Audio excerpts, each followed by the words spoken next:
I remember the taste of the champagne turning bitter the moment she said it. My sister's smirk carved through the room like a knife as she introduced me to her boss. "This is my sister, the unemployed wife who can't keep up." The words landed heavy. A few chuckles drifted from the crowd, polite but sharp enough to sting.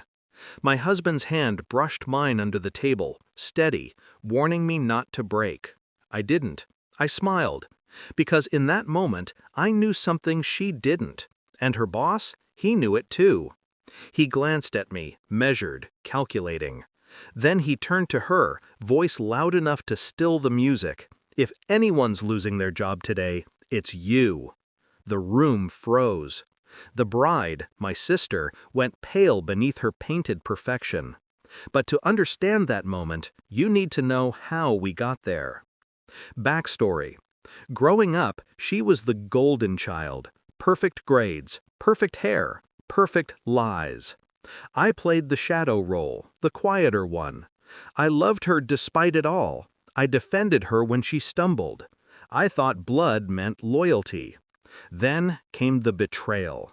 Not once, not twice, but constant. Subtle jabs at family dinners. "You're too dependent. You settled too soon." Words dipped in sugar but sharpened to cut. I brushed them off until I couldn't. Discovery. It started with a text I wasn't supposed to see.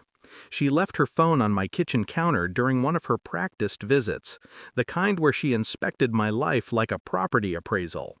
A message lit up, from my husband's firm. Her resume came through. Again, persistent one, isn't she? My stomach locked. My own sister was applying for a position under my husband, smiling across my table while plotting behind my back. That was the first crack. Then came more. Her sudden interest in business dinners near his office. Her casual references to people she shouldn't have known.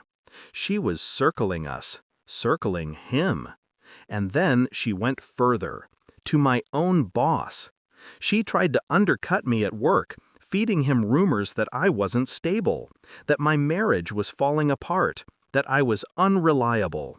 She wanted to strip me bare, professionally, socially, personally. She wanted everything I had. The shift. I didn't confront her. That's what she expected. Drama, tears, a scene she could control. No. I went quiet, and in silence, I became dangerous. I documented everything. Emails, texts, conversations recounted by colleagues who trusted me more than they feared her.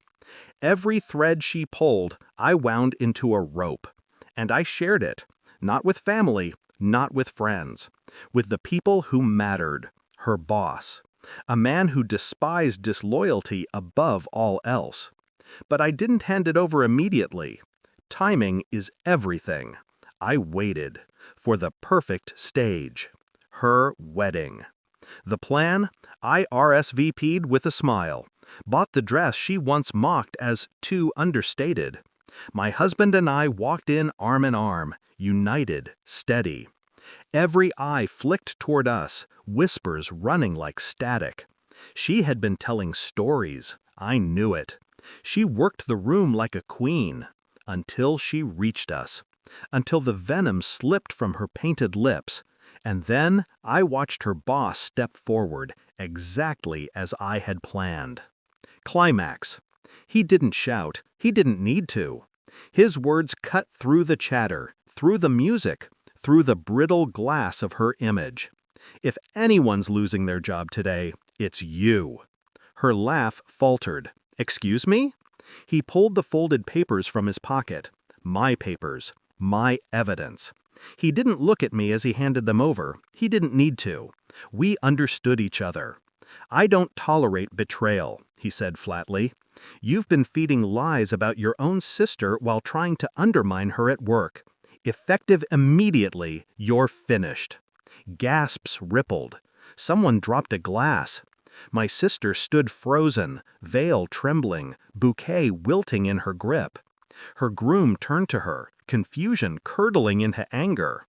"Is this true?" She opened her mouth, closed it. No words came. The silence was her answer. Resolution. I didn't gloat. I didn't need to. My victory wasn't in the spectacle, though the spectacle was sweet. It was in the precision. Every move had been deliberate, every step necessary. And in the end, she destroyed herself with her own ambition. I just lit the stage. As I walked away from the reception hall, the night air felt lighter. My husband's hand found mine again, steady, certain. I thought about all the years I had defended her, all the times I had excused her cruelty.